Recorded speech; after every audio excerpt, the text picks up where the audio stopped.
শুধুমাত্র ক্রিমের ডিজাইন দিয়েই কিন্তু এত সুন্দর একটা গর্জিয়াস লুক আনা সম্ভব কিভাবে সেটাই আজকে দেখাচ্ছি।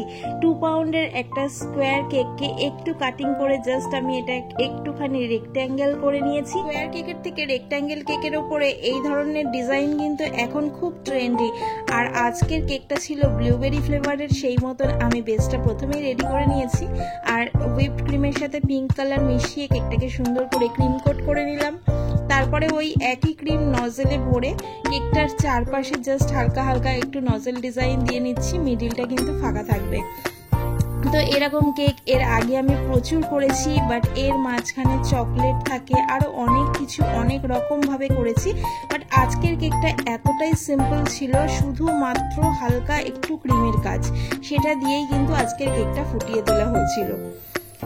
অনেকেই মনে করেন যে পিঙ্ক কালারটা কিন্তু শুধুমাত্রই বাচ্চাদের কেকে বা বারবি ডল কেকে বা বাচ্চা মেয়েদের কেকেই ইউজ হয়, আর কোনো রকম কেকের ক্ষেত্রে সেরকমভাবে ইউজ হয় না। কিন্তু এটা কিন্তু একেবারেই ভুল ধারণা।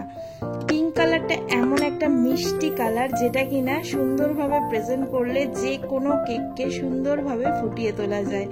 তো এরকমভাবে আমি হুইপড ক্রিমের সাথে একটুখানি লাল রং মিক্সড করে, মানে রেড কালারটা প্রপার আনার জন্য আমি নন্দীর রেড পাউডার কালারটা ইউজ করি, তাতে কিন্তু রেড কালারটা একদম প্রমিনেন্ট আসে। তো এটা দিয়ে পিঙ্কের ওপরে জাস্ট হালকা হালকা আমি টাচ দিচ্ছিলাম, দুটো একটু লাভ টাইপের দিলাম আর একটু ছোট্ট ছোট্ট হালকা হালকা টাচ দিচ্ছিলাম।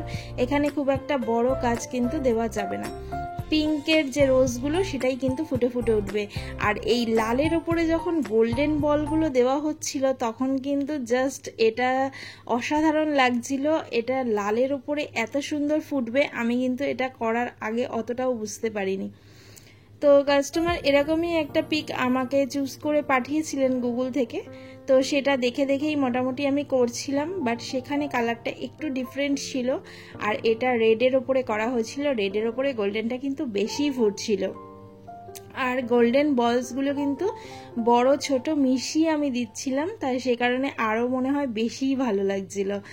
আর মিডিলটা যেহেতু ফাঁকা, মিডিলে আমি নামটা লিখবো না, মিডিলে হ্যাপি বার্থডে ট্যাগের থেকে ট্যাগের নিচের অংশটা কেটে ট্যাগটাকে আমি সুন্দর করে বসিয়ে দেবো। ব্যাস, কেকটা কিন্তু মোটামুটি রেডি। আমি প্রথমেই বলেছিলাম আজকের কেকটা এতটাই সিম্পল, জাস্ট ক্রিমের কাজ। তো সেই কাজটা আমার কমপ্লিট হয়ে গেছে, কেক কিন্তু আমার একেবারে রেডি। এখন জাস্ট ট্যাগটা বসিয়ে দেওয়ার পালা। আর এখানে 2 থেকে 3টে জাস্ট বাটারফ্লাই দেব, আর যে নামটা আমাকে লিখতে বলা হয়েছিল নামটা কিন্তু আমি সুন্দর করে লিখে দেব। কেকের কাজ এখানেই কমপ্লিট। গোল্ডেন বলগুলো দিয়েই যাচ্ছিলাম, কারণ লালের ওপরে এতটাই ভালো লাগছিল। এই যে আমি টপারটা সুন্দর করে নিচের অংশটা বাদ দিয়ে মিডিলে বসিয়ে দিলাম। এটা দিতেই কিন্তু কেকের লুকসটা আরও খানিকটা পাল্টে গেল।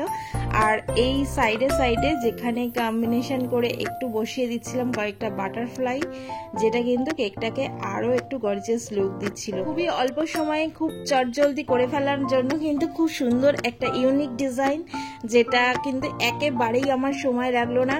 আর বাটারফ্লাইগুলো আমি সুন্দরভাবে জাস্ট কোণে কোণে কয়েকটা বসিয়ে দিচ্ছিলাম, আর একটাই জাস্ট দেবো, খুব বেশি দিলে কিন্তু আবার ভালো লাগবে না।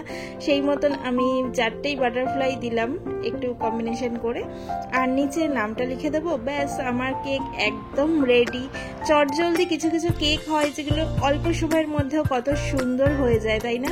আর এখন তো প্রচন্ড গরম, আর প্রচন্ড গরমেও এই ধরনের কেকগুলো কিন্তু দূরে ডেলিভারি করতে বা কোনো রকম কোনো সমস্যা হয় না, কারণ এখানে চকলেট নেই, ফন্ডেন্ট নেই, মেল্ট হয়ে যাওয়ার কোনো রকম কোনো সম্ভাবনা নেই। যেমন আছে একদম অ্যাজ ইট ইজ সেরকম ভাবেই পৌঁছাবে। আর হোয়াইট কালারের বেসের ওপর করাতে কেকটা কিন্তু আরো বেশি ফুটে উঠেছিল।